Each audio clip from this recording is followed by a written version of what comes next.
Many people take with them to the grave their gifts, their loves, their abilities, their talents, their interests, and their strengths. It is unfortunate that a lot of people are lying in the grave with unwritten books, unsung songs, unpursued business ideas and concepts. One thing that I have always asked myself is why? Why do a lot of people take with them their potential to their graves?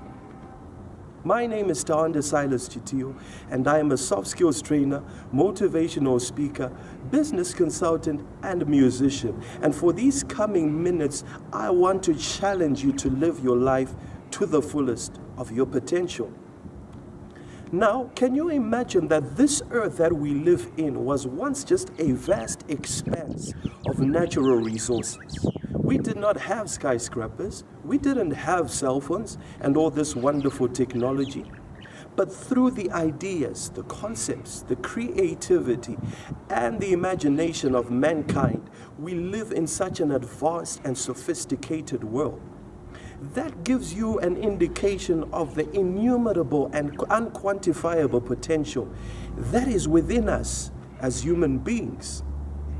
But the big question then becomes, why is it that we only remember a select few for their achievements, accomplishments, and feats in life, despite this great and massive potential that is within us as human beings?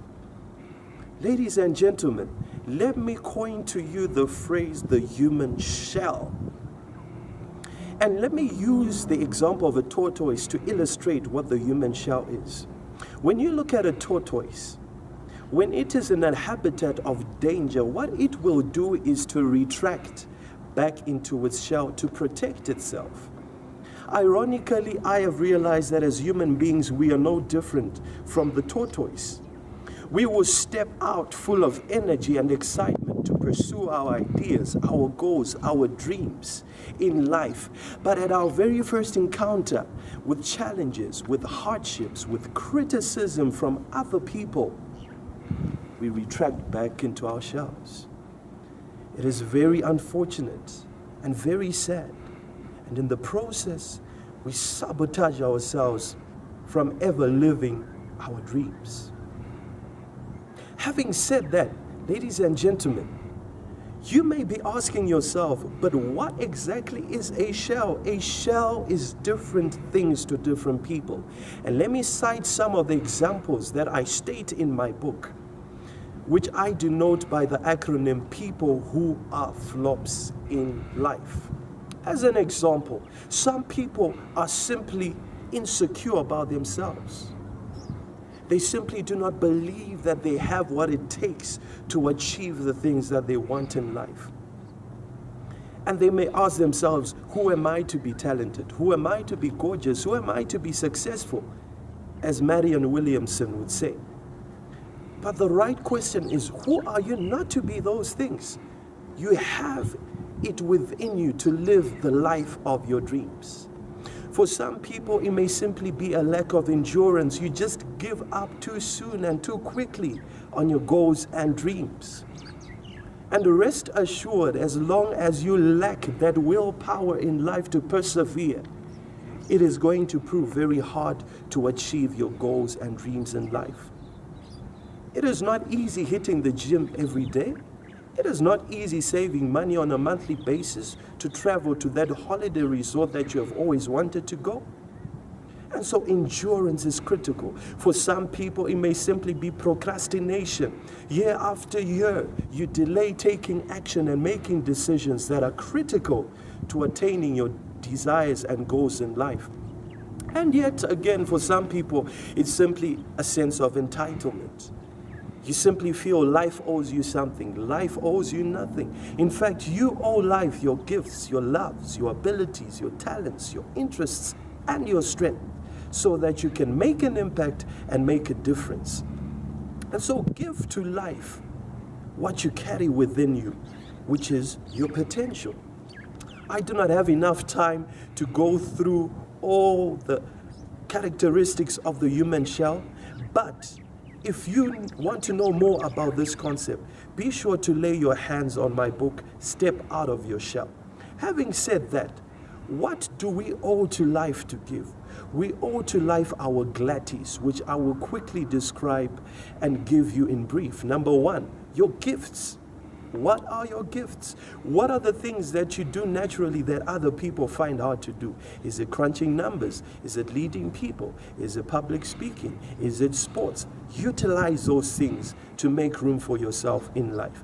Number two, what are your loves? What are the things that get your juices flowing? What are the things that you love doing? Because it is when you do things that you love that creativity oozes out of you. And it is also when you do things that you love that you have a stronger willpower to persevere even during tough times.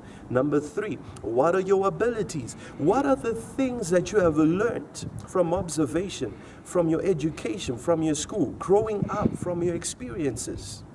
It is amazing that people like Colonel Sanders became millionaires simply because of an ability to cook.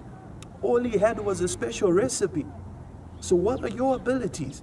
Make use of them. Don't waste them. Number four, what are your talents? We admire a lot of singers and sports people. Usain Bolt, Beyonce are all examples. But what have these people done except utilize their talents? Use your talents to your advantage. Number five, what are your interests? What do you find yourself researching about, reading books about, browsing the internet about? These things are an indicator to what drives you. And so tap into those things and use these things to create room for yourself. I have a friend who now owns a part-time confectionery business. Why? Because they had a vested interest in baking. And lastly, what are your strengths? As human beings, we carry different strengths. Use those strengths to your advantage in your job.